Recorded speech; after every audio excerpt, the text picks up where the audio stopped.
बस बहुत हो गया। मैं तुम जैसे बूढ़े गधे को अब और नहीं झेल सकती। आज के बाद मेरे पीछे मत आना। तुम अब मेरे लिए बोझ बन चुके हो। यहाँ से चले जाओ।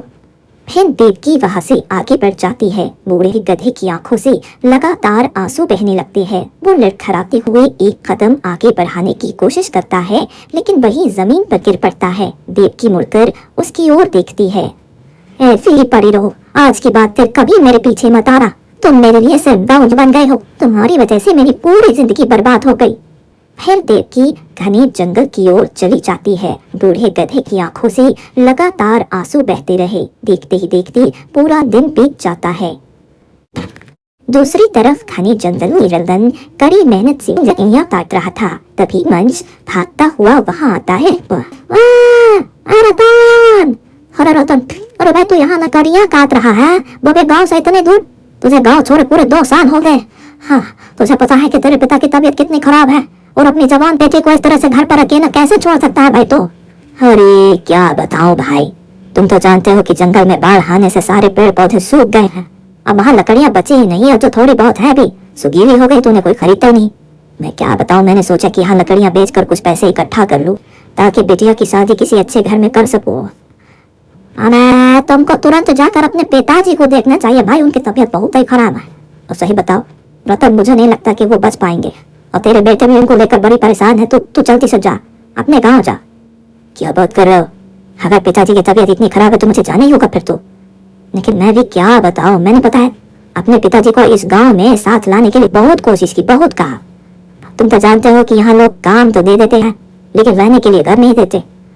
ठीक है, मैं कल सुबह ही पिताजी से मिलने चला जाऊंगा।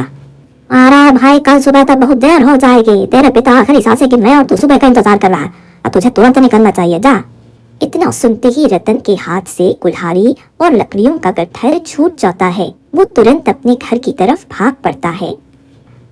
कई घंटों के सफर के बाद वो अपनी छोटी सी झोपड़ी में पहुंचा, लेकिन वहां ना उसके पिता प्रेमचंद होते हैं और ना ही उसकी बेटी काव्या। ये क्या, पिताजी और काव्या कहाँ चले गए? दोनों कहीं दिखाई नहीं दे रहे। रतन घर के आसपास हर जगह उन्हें ढूंढता है, लेकिन जब उन दोनों का कहीं पता नहीं चलता तो वो और भी परेशान हो जाता है। जिसने मुझे खबर दी थी, मुझे उसी से जाकर पूछना चाहिए। शायद उसने देखा हो कि मेरे पिताजी और काव्या कहाँ गए हैं। रतन परेशान होकर अंश के घर जाता है और दरवाजा खटखटाने लगता है। अंश बाहर आता है। अरे क्या क्या हो गया भाई, इतने जोर जोर से दरवाजा क्यों खटखटा रहे हो? क्या बात है? अरे भाई ये बताओ, तुमने कहा था मेरे पिताजी की तबीयत बहुत खराब है, इसीलिए मैं तुरंत घर आ गया। लेकिन घर पे ना तो मेरे पिताजी हैं और ना ही मेरी बेटी। कहाँ है? अरे तुम आ गए। मैंने कहा था ना कि वो बीमार है। तेरी बेटी उन्हें इलाज के लिए वैद्य जी के यहाँ ले गई होगी। तुझे वहीं जाकर देखना चाहिए। मेरा घर काहे के लिए आया है? अरे हाँ, ठीक है ठीक है ठीक है, मैं वहीं जाता हूँ। तुम्हारा बहुत बहुत धन्यवाद दोस्त, धन्यवाद। इतना कहकर रतन भागता हुआ वैद्य जी के घर पहुंचा, लेकिन वहां भी कोई नहीं होता और दरवाजा बंद होता है।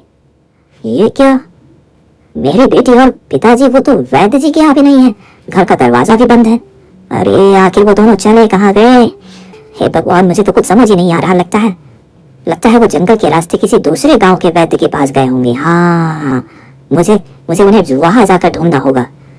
रतन परेशान होकर घने जंगलों की ओर चल पड़ता है।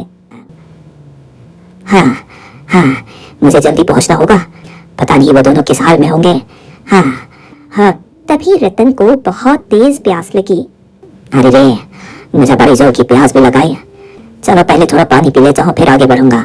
हाँ, अरे। रतन पास के तालाब से पानी पीता है और जैसे ही वो थोड़ा आगे बढ़ता है, उसे एक पेड़ के नीचे बूढ़ा गधा बैठा दिखाई देता है। अरे दोस्त, तुम कौन हो और इस घने जंगल में क्या कर रहे हो? बाप रे, तुम्हारी हालत तो बहुत ही खराब लग रही है। गधा कुछ नहीं बोलता। उसकी आंखों से लगातार आंसू बहते रहते हैं। लगता है तुम्हें भी तुम्हारे मालिक ने छोड़ दिया है, इसीलिए तुम भी मेरी तरह किस्मत के मारे हो। दोस्त, मेरे साथ भी बड़ी समस्या है। मेरी बेटी पता नहीं कहाँ है। वो तो घर से बाहर कभी नहीं निकलती थी, लेकिन अभी तक वापस नहीं आई। बड़ी चिंता हो रही है। और दूसरी तरफ मेरे बूढ़े पिताजी, वो पता नहीं बीमार है, किस हाल में है, कहाँ है। अच्छा दोस्त, अपना ध्यान रखना। मैं चलता हूँ उन्हें ढूंढने के लिए। हाँ। रतन आगे बढ़ जाता है।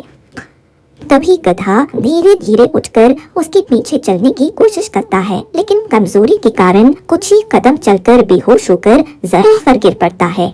रतन मुड़कर देखता है और दौड़कर उसके पास पहुंच जाता है। अरे दोस्त, तुम तो बहुत बीमार हो। ओहो, लगता है कई दिनों से तुमने कुछ खाया भी नहीं है और तुम्हें पानी की भी बहुत सख्त आवश्यकता है। गजब है, तुम्हारे अंदर इतनी ताकत नहीं बची कि तुम खुद जाकर पानी भी पी सको। अच्छा रुको रुको, मैं तुम्हारे लिए पानी लेकर आता हूँ, रुको। रतन पास के तालाब से एक नुकीले पत्थर की गड्डी में पानी भरकर लाता है और गधे को पिलाता है। पानी पीते ही गधे की आंखों से फिर आंसू बहने लगे। अरे अरे अरे, रो कह रहे हो भाई? वाकई में तुम्हारे मालिक ने सचमुच तुम्हें लगता है घर से निकाल दिया है। बताओ भला, कोई इंसान इतना पत्थर दिल कैसे हो सकता है? जब तक जरूरत थी तब तक तुमसे रगड़ के काम कराया होगा और काम निकलते ही तुम्हें मरने के लिए छोड़ दिया। चलो कोई बात नहीं दोस्त, तुम चिंता मत करो, तुम मेरे साथ चलो। मेरी बेटी पता है बड़ी दयालु है, जब वो वापस आएगी तो तुम्हारी अच्छी तरह से देखभाल करेगी। चलो।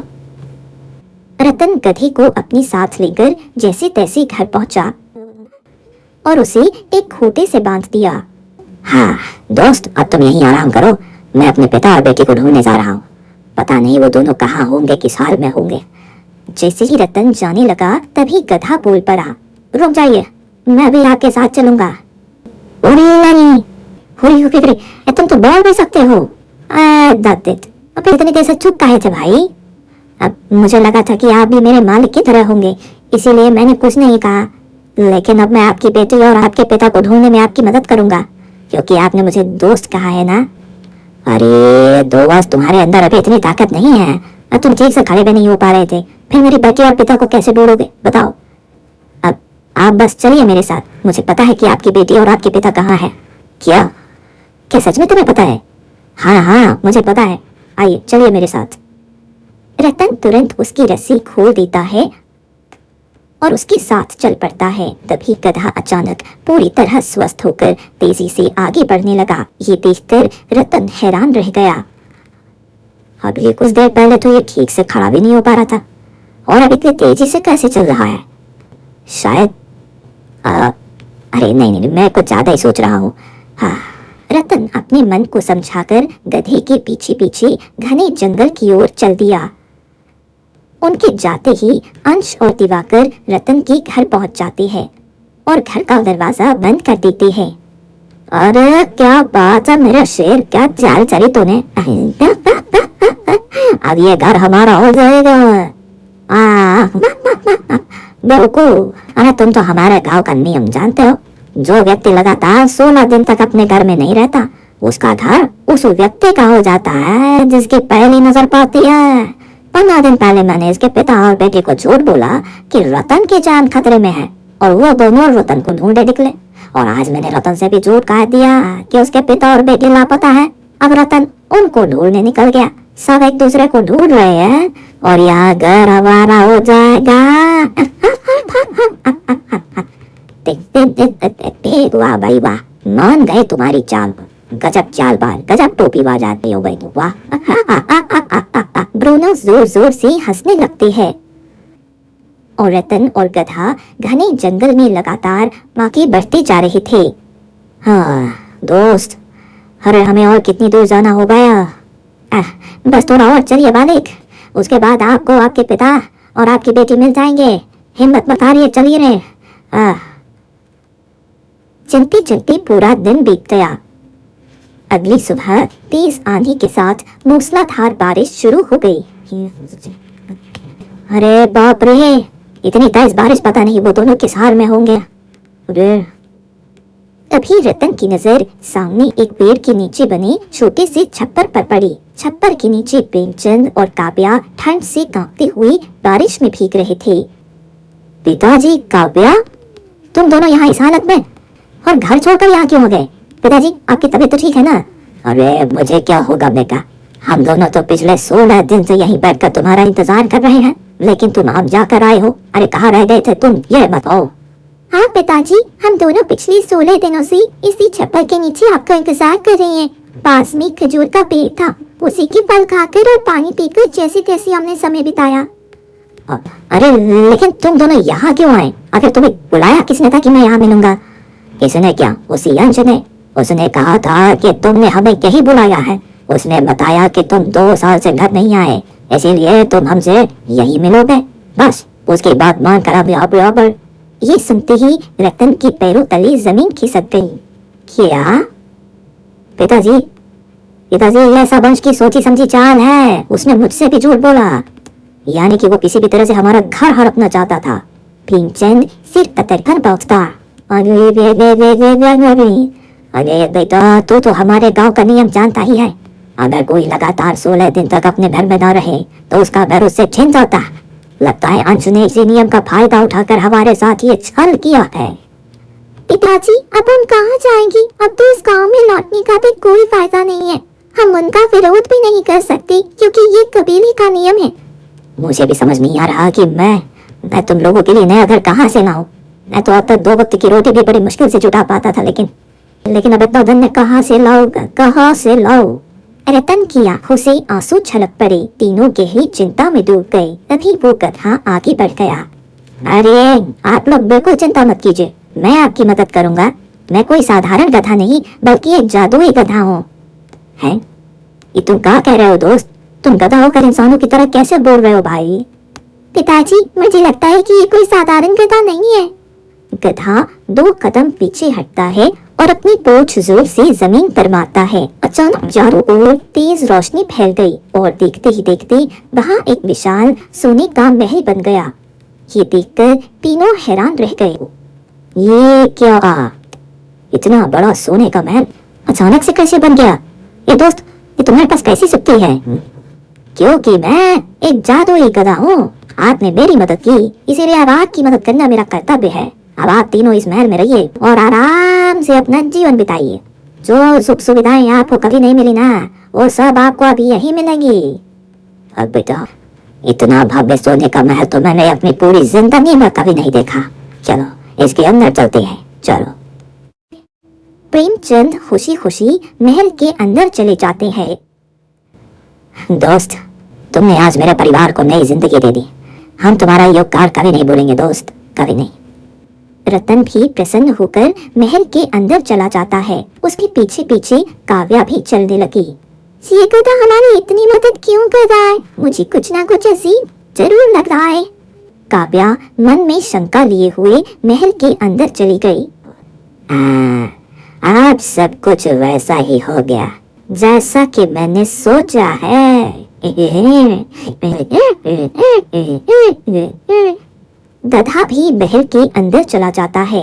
देखते ही देखते कई दिन बीत जाते हैं। रतन, प्रेमचंद और काव्या महल के ऐशो आराम में इतने खो गए कि बाहर की दुनिया को लगभग भूल ही गए।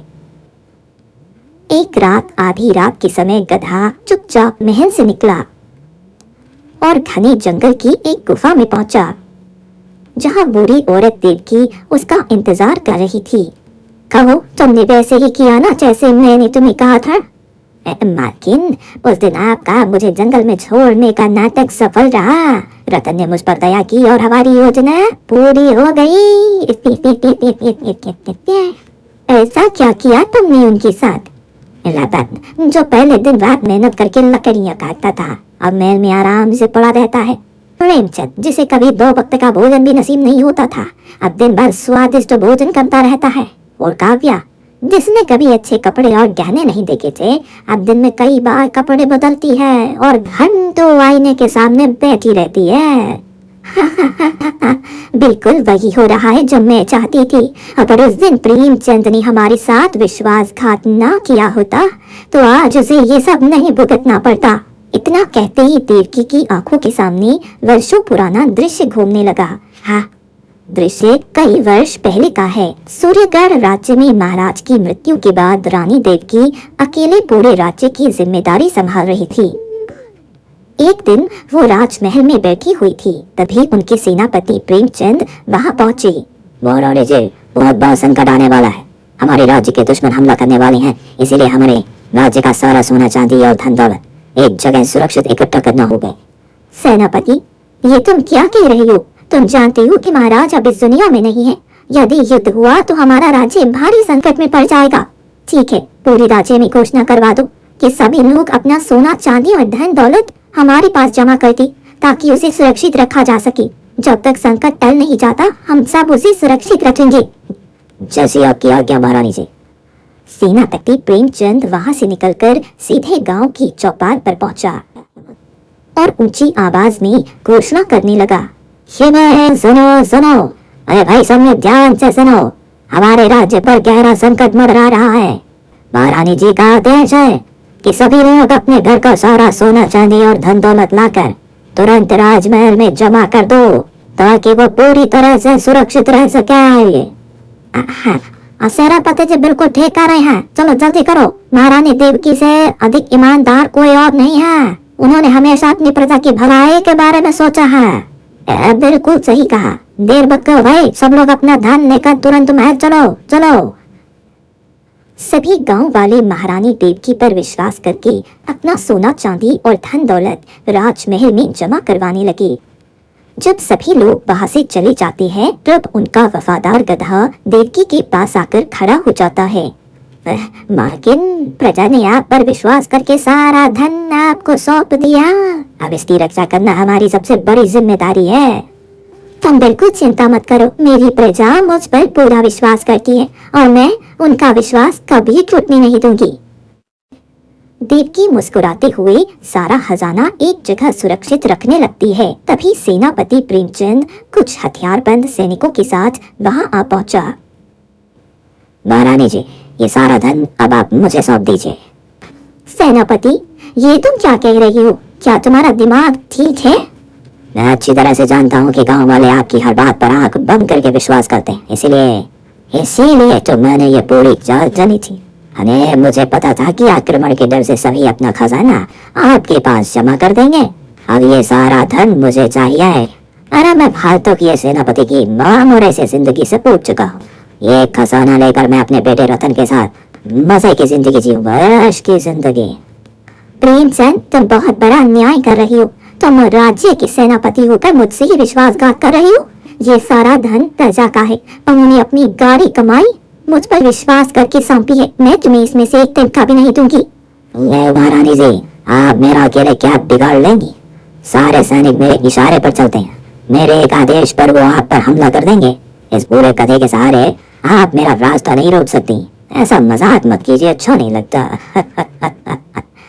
देवकी बेबस हो गई और उनकी आंखों से आंसू बहने लगे। प्रेमचंद आगे बढ़कर सारा खजाना बड़े बड़े बोरों में भर लेता है और हाफते हुए वहां से निकल जाता है। अब मैं और मेरा बेटा राजाओं जैसी जिंदगी जिएंगे। देवकी दुखी मन से अपने गुप्त कक्ष में जाती है, जहां एक छोटा सा जादुई दूधिया झरना बह रहा होता है। ये दूधिया झरना मेरी माँ की दी हुई जादुई शक्ति का प्रतीक है। माँ ने कहा था इसका उपयोग तभी करना जब पूरे राज्य पर बहुत बड़ी संकट आ जाए। मालकिन, अब हम क्या करेंगे? सेनापति तो सारा खजाना लेकर चला गया। अब मैं चाहती तो इसी झरने की शक्ति से अपने महाराज की जान बचा सकती थी, लेकिन उन्होंने मुझसे कहा था कि अपनी जान से बढ़कर प्रजा की रक्षा करना। आज मैं प्रजा के इस खजाने को बचाने के लिए इसकी शक्ति का उपयोग करूंगी। सेनापति चाहे जहाँ भी छिप जाए, वह इस धन को फिर से लूट सकता है। इसलिए मैं इस पूरे खजाने को तुम्हारे शरीर में सुरक्षित समाहित कर दूंगी। देवकी दूधिया झरने से थोड़ा सा जल लेकर गधे के ऊपर छिड़कती है और मन ही मन प्रार्थना करती है। हे जादुई झरने, मेरी प्रार्थना स्वीकार करो। प्रजा का ये सारा खजाना इस गधे के शरीर में सुरक्षित समाहित कर दो, ताकि कोई दुष्ट इसे छू भी ना सके। चारों ओर तेज प्रकाश फैल गया। उधर दूर रास्ते में जा रहे सेनापति प्रेमचंद के हाथों में रखे सभी बोरे अचानक गायब हो गए और पूरा खजाना शरीर में समा गया। प्रेमचंद घबराकर अपने खाली हाथ देखने लगा। ये क्या, सारा खजाना कहाँ चला गया? नहीं नहीं नहीं नहीं नहीं, ये कोई काला जादू है। मुझे तुरंत यहाँ से भागना होगा। हाँ हाँ। प्रेमचंद डरकर वहां से भाग गया। इधर महल में गधा हैरानी से देवकी की ओर देखने लगा। मालकिन, खजाना तो मेरे शरीर में आ गया, लेकिन अब ये बाहर कैसे निकलेगा? ये तो मुझे भी नहीं पता। रुको, मैं ध्यान लगाकर इसका उत्तर जानने की कोशिश करती हूँ। देवकी आंखें बंद करके अपनी जादुई विद्या से सच्चाई जानने का प्रयास करने लगी, लेकिन अगले ही पल घबराकर अपनी आंखें खोल दी। क्या हुआ मालकिन, आप इतनी परेशान क्यों हो गई? अनर्थ हो गया। इस मंत्र के प्रभाव से ये खजाना पूरे 20 वर्षों तक तुम्हारे शरीर के अंदर ही रहेगा। 20 वर्ष पूरे होने से पहले इसमें से एक भी सिक्का बाहर नहीं निकाल पाएंगे। तो अब हम प्रजा को क्या जवाब देंगे? वो तो आपको ही चोर और गद्दार समझेंगे। हाँ, पूरी प्रजा मुझ पर ही आरोप लगाएगी। मुझे निर्दोष होकर भी अपनी प्रतिष्ठा खोनी पड़ेगी और 20 वर्षों तक ये राज्य छोड़कर कहीं दूर छिपकर रहना होगा। हाँ। तभी से आप इस बूढ़ी औरत के रूप में छिपकर जीवन जी रही हैं रानी माँ। और प्रेमचंद जिसने ये अपराध किया वो इतने वर्षों तक आराम का जीवन जीता रहा। तभी तुमने उसे चैन से जीने कैसे देती? मैं निर्दोष होकर भी सबकी नजरों में दोषी बनी रही। उस विश्वासघाती को उसके कर्मों का फल मिलना ही था। तभी गुफा की बाहर से काव्या अंदर आई। वो उन दोनों की सारी बातें सुन चुकी होती है। तो ये सच्चाई है, यानी ये सब आपने जानबूझकर किया? मुझे पहले ही लगा था कि ये गधा कोई साधारण जानवर नहीं है। इसके पीछे कोई ना कोई गहरा रहस्य जरूर है। तुम यहाँ क्यों आई हो? अब तुम अपने पिता और दादा को नहीं बचा पाओगी। महारानी जी, मेरे दादाजी ने जो किया मैं बहुत गलत था, लेकिन उसकी सजा आज मेरे पिता और पूरे परिवार को क्यों मिल रही है? मुझे बताइए, मुझे क्या करना होगा? उनके पाप का प्रायश्चित करने के लिए मैं हर परीक्षा देने को तैयार हूँ। अगर तुम अपने दादा को बचाना चाहती हो तो तुम्हें इस गधे के शरीर से वह सारा खजाना बाहर निकालना होगा। इसके लिए तुम्हें घनी जंगल के बीच जाकर दिव्य ज्योति नाम का जादुई फूल तोड़ कर लाना होगा। तभी इस गधे के शरीर से सारा खजाना बाहर आएगा। बताओ, क्या तुम इसके लिए तैयार हो? मैं अपने पिता और दादाजी को इस संकट से बचाने के लिए हर जोखिम उठाने को तैयार हूँ रानी माँ। फिर काव्या बिना डरे तुरंत घने जंगल की ओर निकल पड़ी। बहुत देर तक खोजने के बाद उसे एक दिव्य फूल दिखाई दिया जिससे तेज अलौकिक प्रकाश निकल रहा होता है। यही वो दिव्य फूल है, मुझे इसे जल्दी से तोड़ना होगा। काव्या जैसे ही फूल तोड़ने के लिए हाथ आगे बढ़ाती है तभी चारों ओर एक रहस्यमयी आवाज गूंज उठती है। तुहरो, इस दिव्य फूल को छूने से पहले मेरे एक प्रश्न का उत्तर दो। धन दौलत और महल इंसान को सुख दे सकते हैं, फिर भी तुम इस खजाने के लिए अपनी जान जोखिम में क्यों डाल रही हैं? ये दिव्य शक्ति बिना मेहनत और छल कपट से प्राप्त धन कभी सुख नहीं देता, बल्कि विनाश का कारण बनता है। मेरे लिए धन दौलत और महल से बढ़कर मेरे परिवार का प्रेम, उनके संस्कार और उनका सम्मान है। जिस धन ने मेरे परिवार की शांति छीन ली, ऐसा धन मुझे नहीं चाहिए। तुम्हारा हृदय सच्चा है, तुम ये दिव्य फूल ले जा सकती हो। फिर काव्या दिव्य फूल तोड़ लेती है। उससे दिव्य प्रकाश फैलने लगा। आखिरकार मुझे ये दिव्य फूल मिल गया। अब मुझे तुरंत गुफा में पहुंचना होगा।